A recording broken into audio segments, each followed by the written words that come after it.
diplomacy operates on the exact same principle as the mafia. It's just one with suits and ties and white gloves, and the other has brass knuckles. That's all. And so the relationship, to use the mafia analogy, is that America is a boss, and all the European countries are the stooges. For the first time, the United States, or the West in general, is being challenged by a non-Western country. And you don't have to believe it altogether, but there's been a paper written by a US State Department individual that's basically said that, well, Soviet Union was still white people, Caucasian people, but China is not. So the old Cold War is a domestic conflict. This time is something else. America is too strong for anybody to beat them. And the US dollar is too strong for anybody to beat them. Beat it. The only one that can do so is America. And as far as I can see, America is working double time, triple time, doing exactly that. What you just heard was a stunning assertion from Hong Kong business leader Ronnie Chan, recorded in September of 2020. 5 years ago, while the world was still trying to digest the chaos of the Trump era, Mr. Chan, with his unique sense of historical depth, delivered a series of cold diagnoses about the world's #1 power, the United States. Now fast forward 5 years to today, October 2025. We are stunned to find that the world seems to be precisely following the trajectory he laid out back then. Those stunning assertions from that time now read like a diagnostic report that was 5 years ahead of its time. In the content that follows, we will travel back to 2020 to re-examine this profound analysis of imperial decline. You will hear Mr. Chan pointedly argue that the end of the Cold War was not a blessing, but rather opened a Pandora's box for America, leading to absolute power corrupting absolutely. Use brutal analogies like the Mafia and extracting protection money to reveal the true nature of the US-Europe relationship. Systematically demonstrate how the United States, through its unilateral actions, has been single-handedly eroding the very foundation of its hegemony, trust in the US dollar. This is not a simple look back at history. This is a chance to see clearly where the roots of today's global chaos truly lie. Let's continue. Let's begin with the United States. Obviously, we all know that it is by far the strongest country. It has the highest per capita natural resource. It is the strongest in technology, in science, in politics, in military, in many other ways, in economy. So everything has to begin with the United States of America. So let me just very quickly trace the United States after World War II. During and soon after World War II, the United States has amassed more credibility than any other country I know in the world, ever. And that credibility comes with it a moral authority, the likes of which is not seen in human history. Obviously, you have the other camp, the Soviet Union, China, and a few others. But for the most part, the world benefited greatly from the United States as the economic engine of global economy. So after World War II, the United States has perhaps more moral authority and credibility than any other country I know. And that matches the, shall I say, unmatched prowess of a country which has never been come close to by any other country I know in human history that I have read. Not the Roman Empire, not the British Empire, but the United States was rather unique. In hindsight, a lot of people don't like the Cold War. After all, perhaps we're entering into a new Cold War. So most people assume that the Cold War is bad. Well, no one likes wars of any sort, hot or cold. And surely Cold War was a dangerous time. Just remember the Cuban Missile Crisis. Mankind has never been so close to a nuclear confrontation like that time. However, think about this. Cold War is bad, but perhaps hot war is worse, or even the absence of Cold War can become very, very problematic. For example, during the Cold War, the United States was under restraint because of the presence of the then Soviet Union. The United States had no choice but to work with many of its allies. And it cannot do whatever it wants.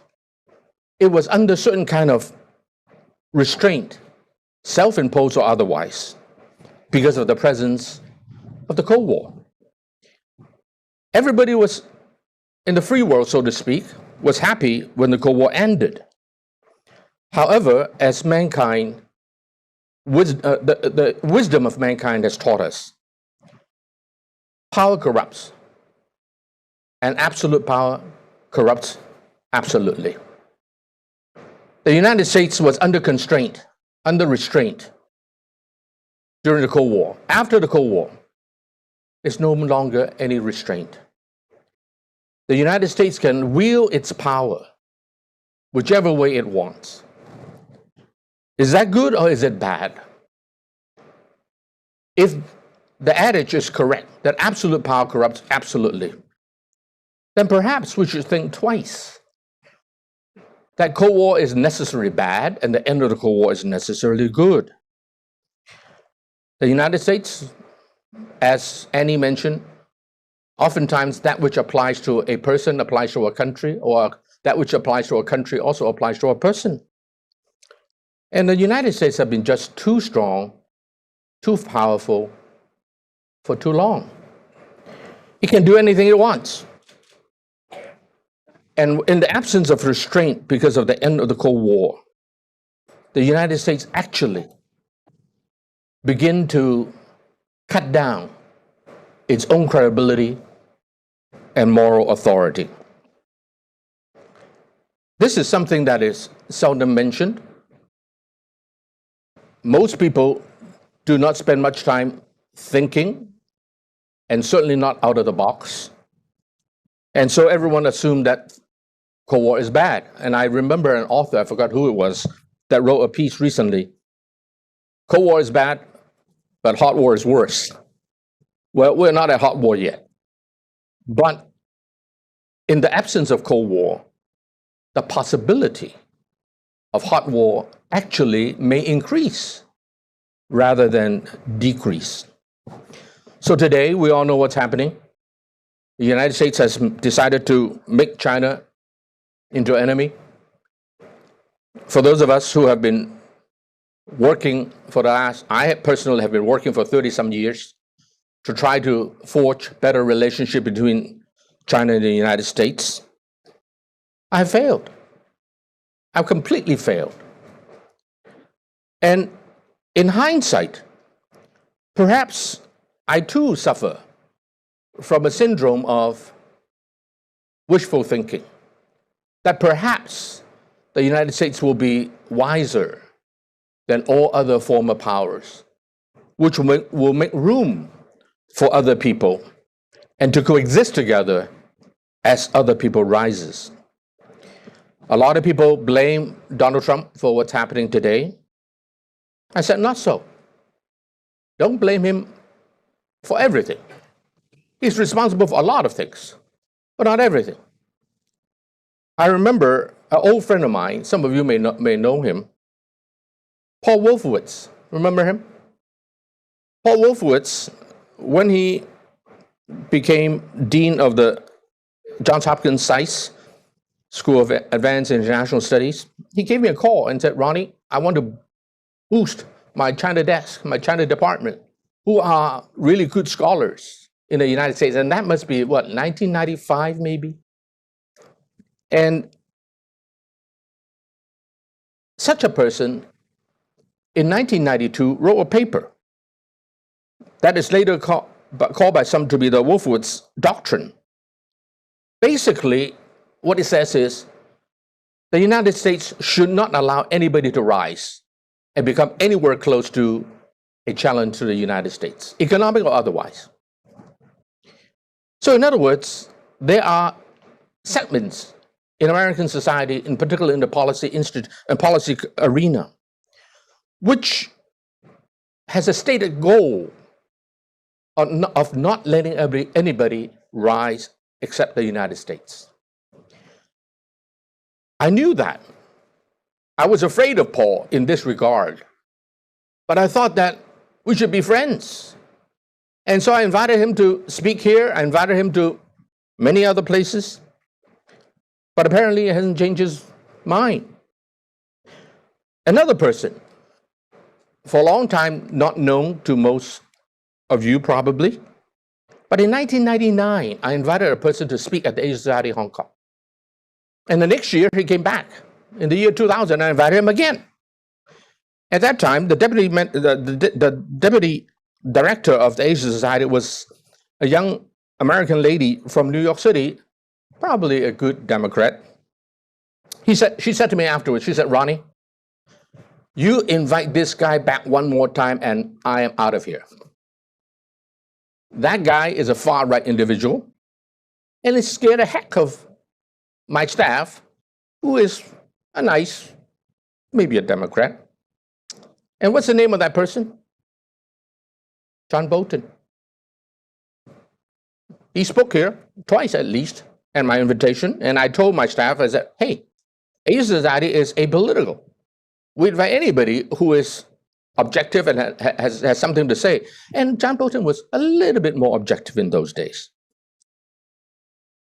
So what we see today is long in the making. It is not something just in the last 4 years under Trump, or not even in the last 20 years. It has always been there. And 1992 China was nothing. I remember in those days, I flew to Beijing or Shanghai or whatever to do business. The first thing you do after you get off the plane is to try to find a plane ticket home in order not to get stuck there, right?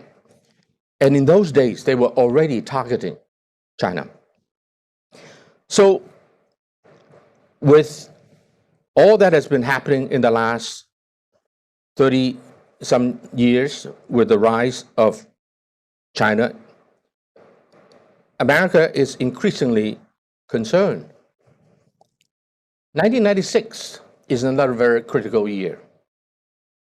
I was talking to the author of Thucydides' Trap, Professor Graham Allison. He's another old friend. And I told him, I said, you guys really, really made a mistake in 1996 by sending 2 aircraft carriers to Taiwan when Li Denghui went to the United States. And so China shot blanks, I suppose, across the island. And the US sent 2 aircraft carriers. And Graham Allison, who told me, he said, Ronnie, at that time, I was in the Defense Department. In fact, I was one of those guys who proposed to send the 2. And I said, Graham, I don't think your teacher would have done that.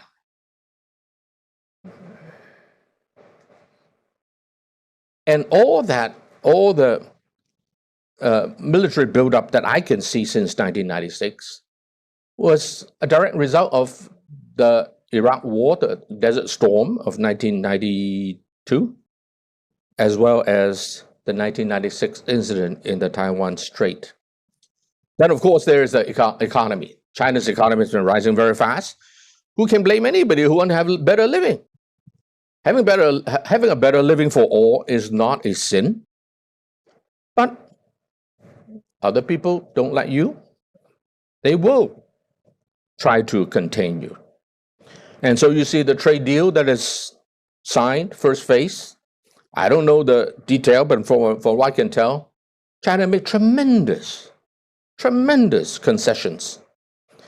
But as I always tell my friends, I said, America is not after trade. It is just something that Donald Trump is interested in. But he has surrounded himself with people like Bannon and John Bolton and many others, Pompeo. And as a result, it is not trade. Trade is a tertiary war.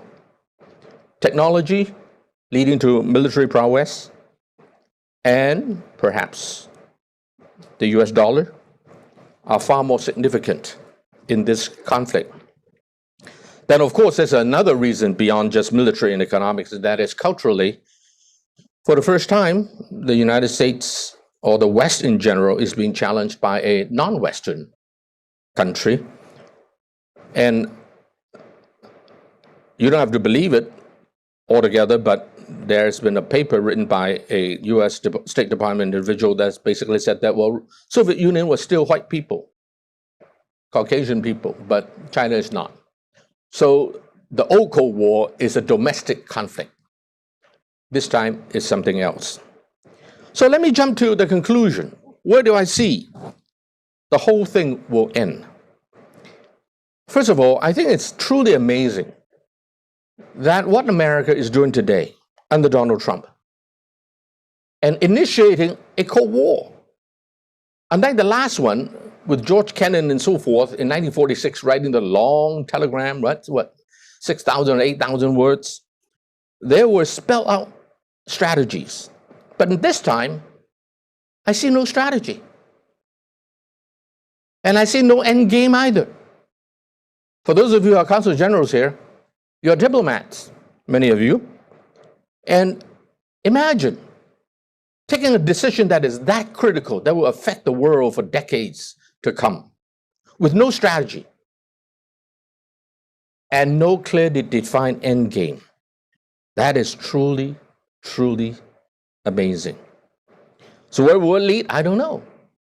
We'll see what happens in the next election in November, but my worry is that the course has been set, and I don't think that it will easily be reversed.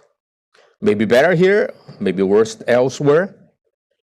I fear that the course has been set, not because of China, what it did, but because the United States has decided to fall straight into the Thucydides trap. Just think about this. The definition of Thucydides trap is the existing power taking action, taking the initiative to prevent the number two from rising. Such is the sad history today. But then, military is not the only thing. Finance, economics means a lot. Consider what Donald Trump did with the NATO so-called allies.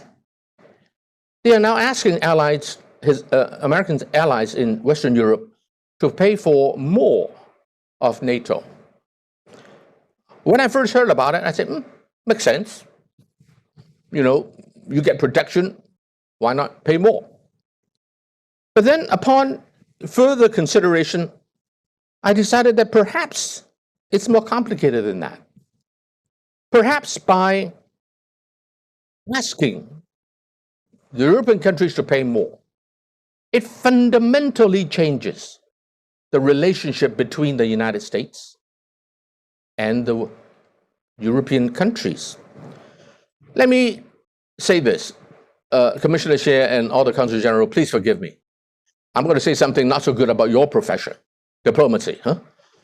As far as I can tell, and I've been reading about diplomacy for the last 40 years, as far as I can tell, diplomacy operates on the exact same principle as the Mafia. It's just one with suits and ties and white gloves, and the other has brass knuckles. That's all. Sorry. So, in the old days, when the United States was willing to pay a lot for NATO, because there's a big bad guy supposedly out there called Soviet Union. And so the relationship, to use the Mafia analogy, is that America is a boss. And all the European countries are the stooges. I pay you, and you fight that bad guy out there.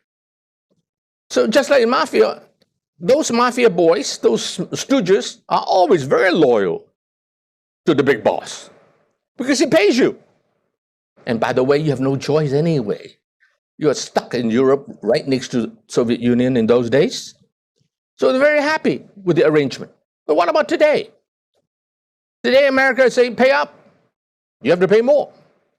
That changes the relationship from one of the not so nice mafia arrangement to a much nicer one, but still not that good. And that is what America is doing now is extracting protection money.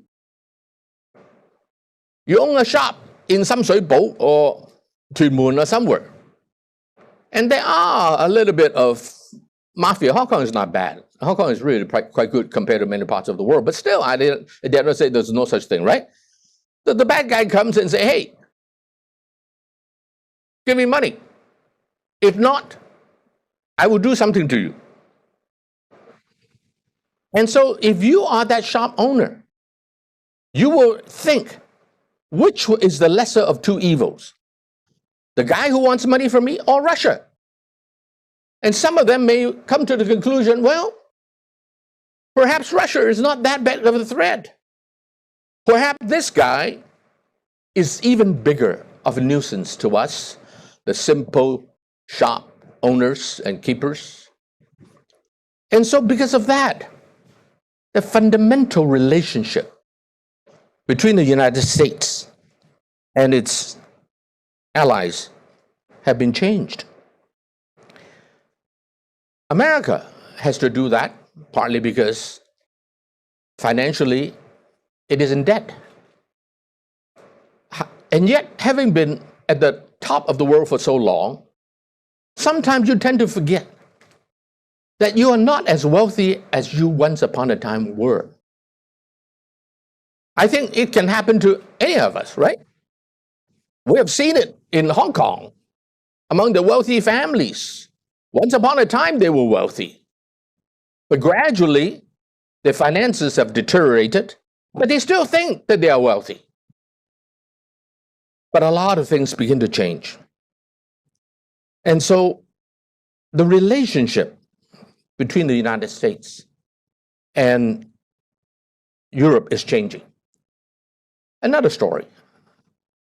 A few years ago, about 2 years ago, I was in Guadalajara, Mexico, and I bumped into a friend from Switzerland who used to be the number 2 person in the World Economic Forum.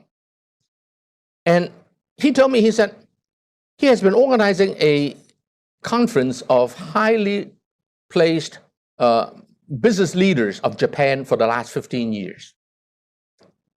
And this gentleman, who's a good friend of mine from Switzerland, he told me, he said, if a year or two ago I had proposed to study for this year whether America is a trustworthy partner, they will commit me to the institution, mental institution. But about 3 years ago, 2-3 years ago, the Japanese themselves proposed to study, to discuss whether the United States is still a reliable partner.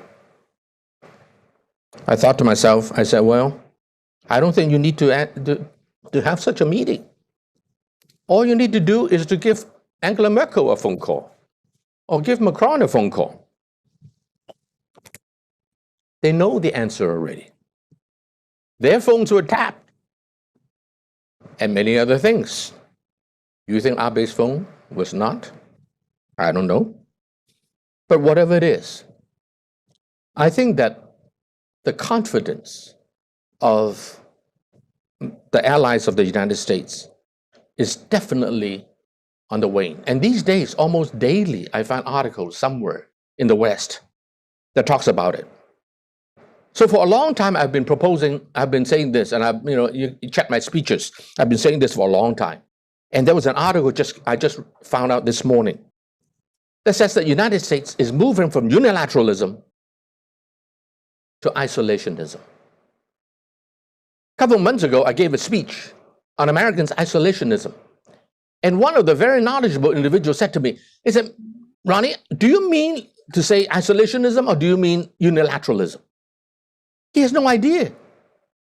He still thinks that America is only acting in a unilateral way. I said, no, you heard me correctly. I didn't say unilateralism only. No. Unilateralism is forcing the United States, voluntarily and involuntarily, toward isolationism. Consider one possibility. And I'm not the only one who speaks on this. Quite a few others, many others. Such as, for those of you in finance, Ray Dalio has been saying this. And that is, the United States dollar rests on one point, just like the tip of my pencil here. That point is one word. It's called what? Trust. Right? And somebody told me that actually former Premier Wen Jiabao, while he was Premier of China, he said the entire global economy rests on one word, trust. I said, yeah, he's very perceptive. If the whole economy rests on the one word of trust, how about a currency? Especially now that it is no longer tied to gold. And so the United States dollar is very possible, very, very possible that it may break because of the breaking of confidence. All the unilateral actions of the United States is pushing America toward that point, but perhaps America is the least cognizant of that possibility. Consider this. The United States unilaterally sanctioned Iran. Then they got a coalition, and then Trump broke it, right? We all know the history. In the past, and the United States sanctioning Iran, so you cannot use US dollars to deal with Iran. So what happened? In the old days, everything go through the SWIFT system, where all the currencies are matched out in that global platform. And so the Europeans are forced to create another platform just to bypass the United States sanctioning of Iran by not allowing them to use the US dollar. And so you can see, and I can give you many, many more examples like that, that voluntarily or involuntarily, such as running out of money, the United States dollar is in a very difficult position. I forgot to say one thing about US isolationism, and that is, a lot of people forget that the United States was never founded on internationalism. It's always founded in unilateralism. On isolationism. Consider Monroe Doctrine of 1823. Consider Manifest Destiny. Consider the fact that the United States never joined the League of Nations after World War I. Consider the trade barriers after World War I that eventually led to the Great Depression of 1929 to 1933. And today, the United States is still not paying United Nations dues, by the way. Another story. 1998 or 1999, I forgot. I was invited by a US Senator to his hometown. Just friends, because I know him, I know his wife. He himself came to pick me up at the airport. I won't tell you where it is, but if you know something about America, you can figure out. This gentleman is today really somebody, okay? And anyway, he picked me up at the airport. We spent 3 days together. Took me to horse racing. I never knew how good his wife was. I was impressed. Moving about in those social occasions, helping her husband, political career. And one day, the couple took me in his car, and the senator, who is today really somebody in the United States, drove me around to show me their hometown. They were very proud of it. And I thought to myself, this city has probably 50,000 people. It's smaller than Sha Tin of Hong Kong. So what the heck am I? I'm not interested in this place. I had only one interest. My interest was to try to convince my friend to pay up the United Nations dues that they owe. That was 1998, I believe it was. And 2-3 years ago, I was in his office again in Washington, D.C.